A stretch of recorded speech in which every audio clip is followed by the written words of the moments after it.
Ассалаумағалейкум, арнамыздан құрметті көрермендері. Ресми ақпараттарды әрдайым біріншілерден болып білгіңіз келсе, арнамызға жазылып лайк түймесін баса кетіңіз. Енді 55 жастан аз жұмысшыларға зейнетке шыққанша ақша төленеді. Еңбек және халықты әлеуметтік қорғау министрі Светлана Жақыпова Қазақстанның кәсіподақ ұйымдарының басшыларымен кездесті, деп хабарлады ЛКЗ ақпарат агенттігі. 1,5 триллион теңге қазақстандықтардың инвестицияланған зейнетақы жинақтары күйіп кетпей ме? Қазақстандықтарға қанша зейнетақы төленеді?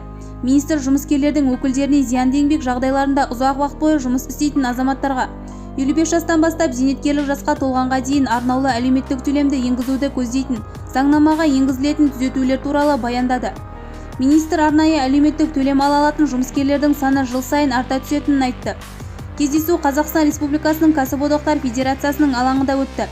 Іс-шараға Қазақстан Республикасының Кәсіподақтар Федерациясының төрағасы Сатыбалды Дәулеталин, оның орынбасары, кеншілер мен металлургтердің, көмір өндірушілердің, мұнайшылардың, энергетиктердің, атомшылардың, теміржолшылардың, құрылысшылардың, машина жасаушылардың және басқа да салалық кәсіподақтардың төрағалары қатысты.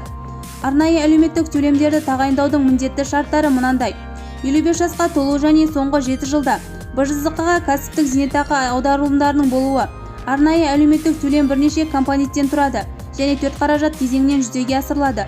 Республикалық бюджеттен 2 ең төменгі күнкөріс деңгейі мөлшерінде арнайы кәсіподақ жәрдемақы, өмірді сақтандыру жөніндегі компаниялардан 1 ең төмен күнкөріс деңгейінен мөлшерінде, жұмыс берушілердің қаражаты есебінен 1 ең төменгі күнкөріс деңгейі мөлшерінде БЖЗК-да міндетті кәсіподақ зейнетақы жарналары есебінен.